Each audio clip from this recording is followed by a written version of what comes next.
Hello YouTube, this is Automotive with Adam Levine. I'll be resetting the R maintenance light on a 2018 Dodge Challenger.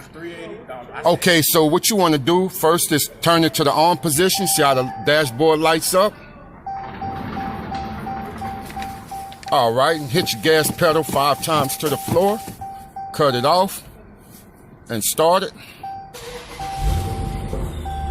And I just like to check through here and see if it reset, okay?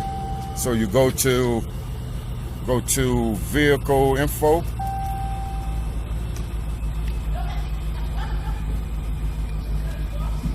There it is. All right, now I'm gonna go to the side.